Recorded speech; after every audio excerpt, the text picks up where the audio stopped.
This is the story of Korean Air Cargo Flight 6316. On the 15th of April 1999, an MD-11F, or the freighter version of the MD-11, was on the ground at Shanghai International Airport, and it was bound for Gimpo International Airport in South Korea. The plane had two pilots and one technician on board.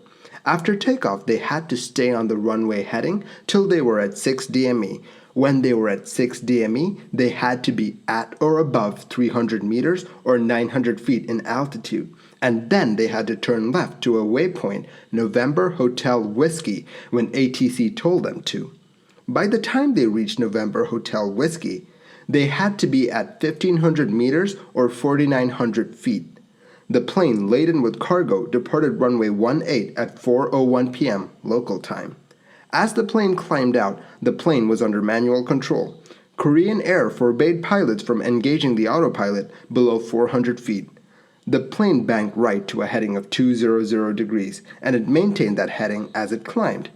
The plane was cleared to 4,900 feet by the controller. The controller said, "Korean Air 6316, now turn left direct to November Hotel Whiskey. Climb and maintain 1,500 meters." Now they had to fly direct to the waypoint November Hotel Whiskey. The co-pilot replied, "Okay, direct Hotel November. November Hotel Whiskey, and say again altitude." The first officer wanted to confirm the altitude that he had gotten from ATC. The first officer turned to the captain and said, "Why does not work?" They were having trouble turning the plane to the left. The captain replied, "Make it turn. It doesn't turn. Something's wrong with this airplane today." The crew had a bit of trouble in trying to get the plane to turn left, but other than that, the plane was under control. No issues whatsoever. ATC, seeing that the plane hadn't turned left to the waypoint November Hotel Whiskey, came on and said, "Korean Air 6316, climb and maintain 1,500 meters."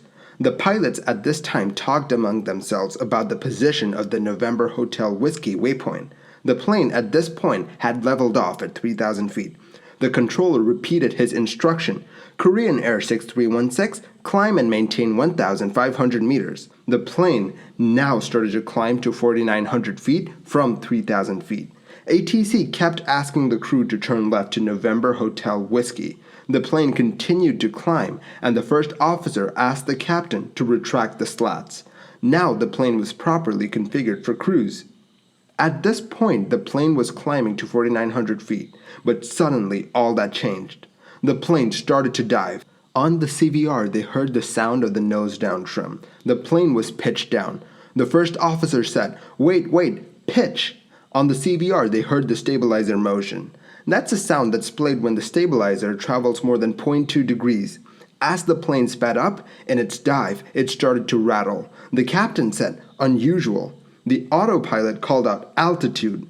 The first officer urged the captain, "Nose up, nose up, nose up."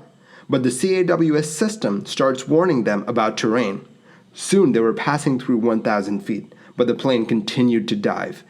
At 4:04 p.m., the plane crashed into the ground. The impact was so strong that it registered as a 1.6 on the Richter scale in Shanghai. No one survived the impact, and 5 people on the ground died. The data showed that the plane went into a dive, and it was up to the investigators to find out why. They looked at reasons for the unexplained sudden dive. They wondered if the plane had been loaded improperly, but that theory does not hold water. The plane was fully controllable and flew without issues for minutes. It even leveled off at 3,000 feet for a few minutes. Besides, the weight and balance chart for the flight showed no issues. The engines were fine, and they were generating healthy amounts of thrust till the last second. An engine failure was not to blame. They then focused on the flight controls. The crew had done a flight control check on the ground, and the plane responded as intended. The investigators still considered a few control issues. After all, the plane did have trouble turning to the left. But after some analysis, they came to the conclusion that the inability of the plane to turn left was not indicative of a control issue. The pilots probably misprogrammed the FMS, or maybe the heading knob was broken. They considered a scenario where the elevators got jammed. In that scenario, the plane would have continued to climb as the elevators were jammed in an up position. Even if the elevators got jammed in a way that pushed the nose down, the crew could have trimmed the plane and kept things under control. While looking at things that could fail that could cause the plane to nosedive like this, they studied the trim of the horizontal stabilizer of the plane. When the plane was climbing up to 4,900 feet, the first officer had warned the captain about its excessive pitch, and then after the crew trimmed the plane started to descend. As mentioned before, when the horizontal stabilizer moves continuously for more than 0.2 degrees, you get a sound in the cockpit. When they started to trim the plane down, this sound was played for 10 whole seconds. This means that the horizontal stabilizer was being trimmed down. It was set to 4 degrees of automatic nose up when the plane was climbing, and the rec showed that it was set to 0.65 degrees of nose down. The data shows that the crew had trimmed the plane to nose down at the start of the descent. The control column was also pushed forward. The dive was a result of the actions of the crew. As they descended, they reduced the downward trim in order to bring the plane out of the dive. That's how it ended up at 0.65 degrees of nose down trim at impact. The dive was a direct result of the crew trimming and pitching the nose down too aggressively. The investigators worked with Boeing to find out if the pilots could recover from this dive. They ran simulations. If the horizontal stabilizers were in their most trailing edge down position, it would have caused the plane to dive at about 35 degrees. If the elevators were working as intended, the pilot should have been able to recover the plane if he or she were to start the recovery at 2,000 feet. A successful recovery could have been carried out even if one of the elevators were to be jammed. However, if the recovery were to be attempted at 1,500 feet or lower, they just would not have enough altitude to rest their dive, and unfortunately, that's what happened. They started to pull out of their dive way too late. They now knew that the dive that brought down Flight 6316 was intentional. Now they had to figure out why they put their plane into a dive.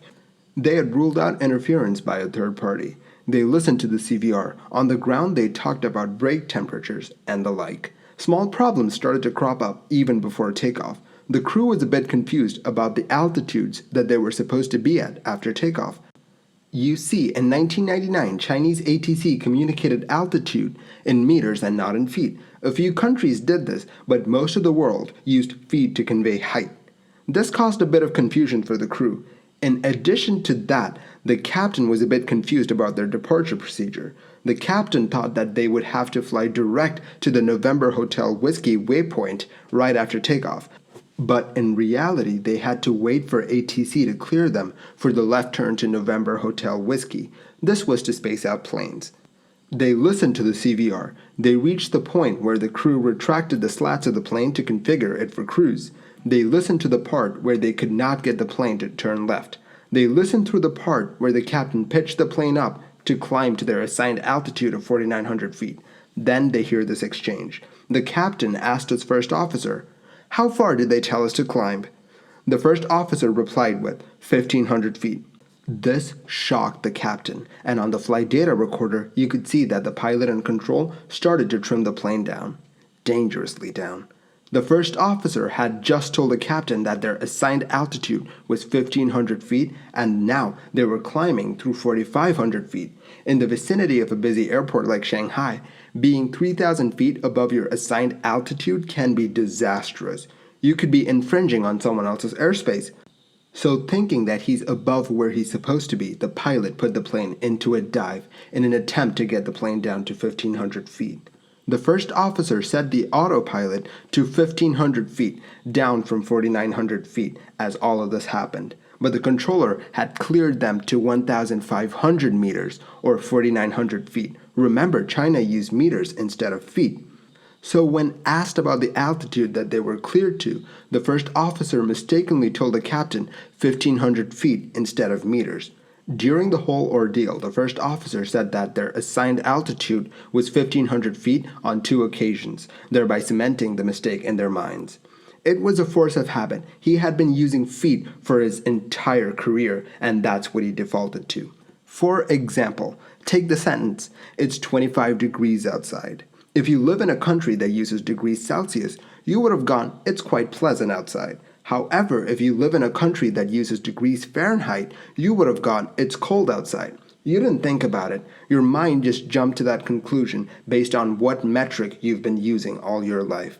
The same exact thing happened to the first officer, but in his case, the consequences were disastrous. The first officer could have avoided disaster by asking his captain to pull up, but he did this too late. Pulling up just would not have helped. As this video comes to an end, let me quote one sentence from the report that succinctly summarizes this crash. The above-mentioned evidences indicate that the accident airplane's sudden dive was at the wish of the crew rather than other causes. End quote. They thought they weren't where they were supposed to be when they were right where they were supposed to be. Their fix to a problem that did not exist spiraled out of control into a disaster of epic proportions. Thank you for watching this episode of Mini Air Crash Investigation. If you like the videos that I make, do consider liking and subscribing. It will really help the channel grow. If you want to see more videos like this, do check out the playlist on the screen right now. A big thank you to iTrapper for letting me use his amazing footage on my videos. I'll catch you guys next time. Stay safe.